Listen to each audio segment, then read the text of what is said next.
ndeko pindi mbote na yo mbote mwana mboka toyokutola na mokonzi awa apesi maloba ebele mais yo en tant que politique analyse na osala eza d'abord nini? Bon, en grosso modo, le président a salé nous récapitulatif il y a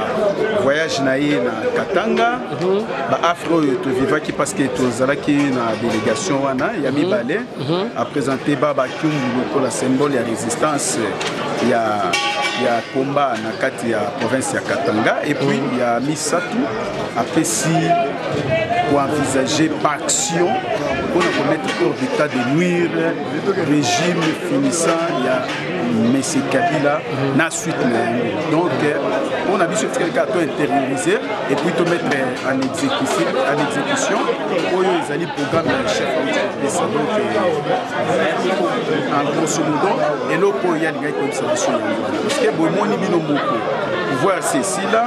accord d'ouvrier Makamounion sont travaillés d'ici, donc on ne peut pas laisser les pays être dans le modèle où ils allaient. Il faut changer la donne. Et puis pour changer le mode de fonctionnement et puis le mode de combat, il y a un mode qui peut expliquer dans le Congolais avant de voyager à Kassala. Ok. Yo moko en tant que politique, on a convaincu le message à mon police. On a très convaincu parce que c'est les leaders actuels. Il y a rassemblement, les leaders, il y a le peuple congolais, où le peuple congolais a sorti l'espoir. Donc l'espoir a un nom, c'est-à-dire Félix Tshisekedi Tshilombo. Donc la PCM nous a convaincu que ça va se réaliser et dans les jours à venir, au moins pour se matérialiser sur le terrain. Parce que lui-même c'est un homme de terrain, il n'a pas peur de quoi que ce soit. Alors Bongo Bisso Oyazali Kokama. Donc pour ça la grande négation à jouer sur tout ça. Mais Mikolo n'est pas le moment à terre, problème est gagné. Non, on a une équipe d'avance, les équipes qu'on peut faire très discrètes.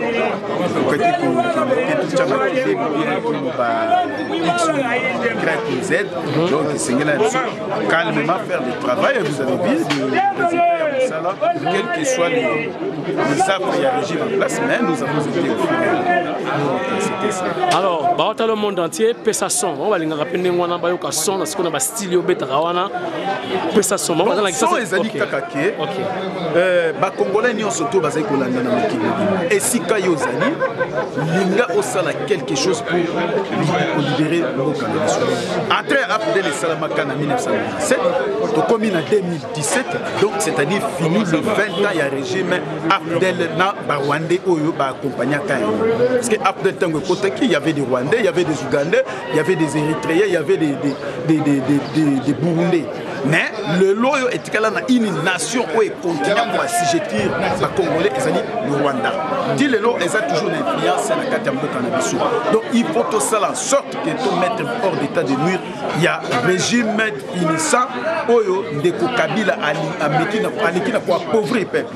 Alekina pour hypothéquer la richesse ya Congo, Alekina pour créer l'insécurité. Donc on ne peut pas laisser ça comme ça. Il faut mettre fin à Makamboana Nyon surtout. Il y a toujours cinq Congolais Nyon surtout tout le monde. Banga, partout dans le monde où vous vous trouvez, Bolinga, to Bunda, enfin que to libérer Congo. Donc 2017, les chiffres 7, Ndengeka ke Salamaki nanona 7, 2017, ils ont appelé année à libération totale Yambo Kanabiso. Donc, Kokangama Bokote, Bino ba journaliste, Nabilidi Nabili 2017, ba combattant, to libéré, ba Congolais nyon surtout ya tout bord. To se laisser faire, to se kanako libérer Mbo Kanabiso. Il est temps de le faire, c'est maintenant. Si on ne le fait pas maintenant, donc lobby, to conjuguer na conditionnel si l'on savait. Donc, il est temps de nous prendre en toute responsabilité pour que tous les Kanako libérés Mboka.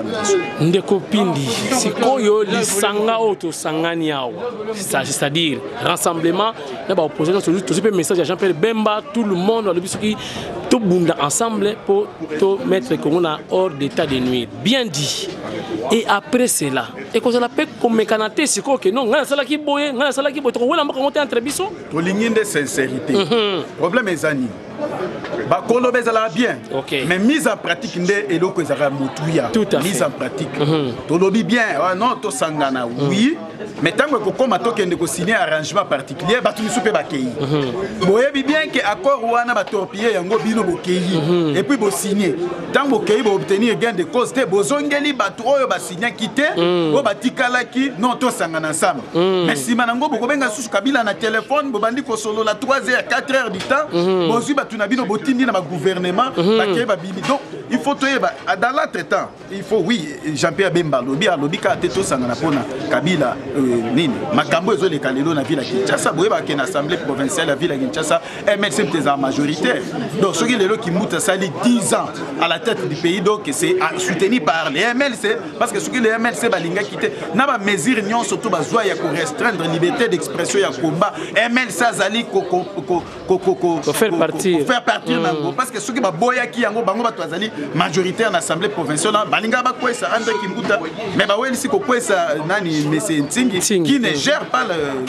la ville mais batiki André Kimbuta oyo azali ko gérer ville pas azali ko restreindre liberté il y a peuple congolais donc ça nous ne serons pas d'accord na bandi ko na biso so ba bando jouer na jeu ya cache ça c'est un deuxièmement c'est une bonne chose to ko vouloir na Jean-Pierre Bemba parce que azali incarcéré bato ya tiki na libanda bale kapek na kozala na logique ya yi kumba wana ezala sincère ezala teke baninga mususu ba betami bazui ba lacrymogène papa et comme na suka webo lisi ba mususu pona bango ba obtenir wana tukoyoka na même peuple azota moni le leader et ba difficulté devant l'opinion pona ni passer na bango comme ko rattraper bango makambo ba tuko sala récemment et comme ko rattraper bango donc tant tozo mona bino bozo sala lili pouvoir ce qui pouvoir a moni que koto rassemblement boyi bino MLC bokei bondimi bino INC bokei bondimi peuple azota la zo juger comme mona que j'ai ça côté ni mais on peut pas en vouloir à eux le quoi va comprendre ngo ba français ba ka mieux voter que jamais pourquoi bandimi yango to sangana to buna mais avec sincérité ce que ça dit pour nous sala j'ai à cache là ça ne va pas marcher donc là on a gagné dans le bac brièvement merci beaucoup merci de journaliste ndeko Yannick mbote na yo mbote monsieur journaliste ozoleka na tindika télévision mokili mabanda kotala yo message ozali nini surtout na message au président Félix alobi lelo. Bon, message au président Félix et à lobby, c'est très profond, c'est très capital. Ton opinion, au bazar à l'extérieur, au bazar à la capitale. Okay. Alors, ils ont qui conférence de presse, il y a point de presse sur Salami Lelo, pour na makambo oyo italami na ndengi bomolaki madame Niki Ayaki et en plus alobeli makambo ezaki juste na Katanga pour na mobilisation ba congolais oyo bayambaki ekuna na à travers papa Soki otali susu lobby na Goma ba congolais bato lucha basalaki mo marche pacifique na bango ezalaki je crois ville morte alors ba déclarer liberté na bango pour na départ ya Kabila mais Kabila matoi mangongi boma peuple 4 personnes policiers moko balobi au population a bomi mais OK ba on va bomi policier na bango ko ba saboter et ya na image à peuple donc peuple asalaki réclamation na pacifique pona mboka nyonso tout monaka population des souverains bango mona ba discours na ba lobaka oh toza na pays moko eza la souveraineté mais tozo mona yango la preuve est contraire tozo mona depuis Kabila 17 ans de pouvoir violation la violation koboma batterie azo respecter la texte même accord Addis Abeba otali nyonso tout eza violé yango wana na bokasi il y a président Félix Etienne force sociale acquise de changement autorité morale et rassemblement a sengi na ba congolais boye ba ke Kabila zokende avant le 31 décembre Corneille Nanga oyo azalaki ke mutu oyo ande kolanda sosi ya Kabila koloba makambo oyo ya mabe ocha Kabila na nakati ya sommet moko oyo ke Kabila donc je ne sais pas comment je peux dire donc comme si Kabila c'est comme si un dieu donc comme on avait église musuba comment on chasser penda milieu mabe na komba Kabila parce que bazo adorer ou comment et le roni ne s'il a raté rien ne s'il a raté comment ça fait-il que bato majorité na mabumu na bango bazo yeba via ba congolais bana na classe bazo bengana ba makambo ebele za na mboko ba impôt ezokota par jour bazala comme na 175 millions de dollars ekotaka na budget central ya mboko ekendaka ba frère ba SNEL ba régie des eaux aux humains ba passeport et comment mbongo privé na bango pour te dire rien ne s'il a raté bozo boma peuple so ekomika ba jour o ezalaka peuple comité ya ba élection ba date wana gouvernement et s'occuper pour la préparation il faut boboma peuple donc na yebite so Kabila zo koma plus que le cas Donald Trump to ko le capable ou bien ko akoma la royauté na mboko a kokate po akosuka makilo etangi ya bana Congo eza passe nazo compature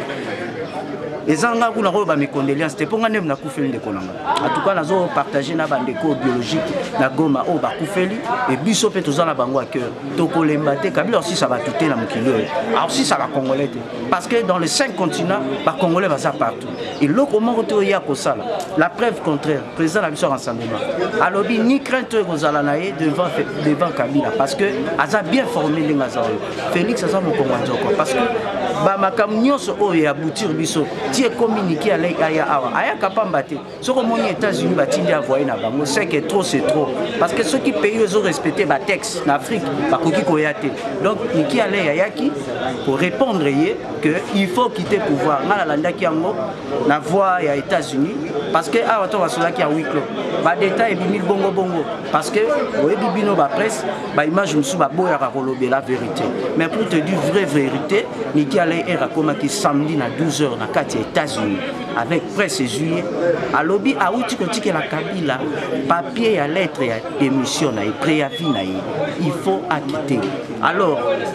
gouvernement actuel ils ont un langage moko diplomatie extérieure les va le organiser l'élection ce n'est pas soit organiser l'élection Corneille nanga otikala obemina otikala parlement to bakengo national bango tout bazako violer population bazawana na ordre moko la population il faut bazala respect na peuple parce que tout le monde na Togo ba maman bimi mutakala ba libe ba papa la ba mama ba bolumbu pour que bango bazwa malédiction moko OK ti ba génération la bango to za foutu alors na moment wana biso déjà tous après il y a ko chasser avant le 31 décembre Kabila zokelo la preuve soko ko mona ke kala mingi te awa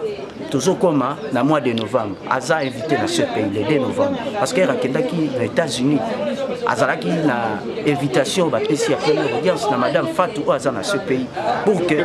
droit de l'homme va s'impliquer na babi mais Kabila zo sala ba crime bazo boma bato mais loko nini reni si la raté Laura Barboto mona ki ngolo la ba aventure mais ce pays quitté la qui pour te dire que reine na comme la souka ba congolais tous à la nuit tous s'engager pour que tout chasser azani loko ko lobate devant biso parce que tout ça motivé la preuve contraire o ezali le 19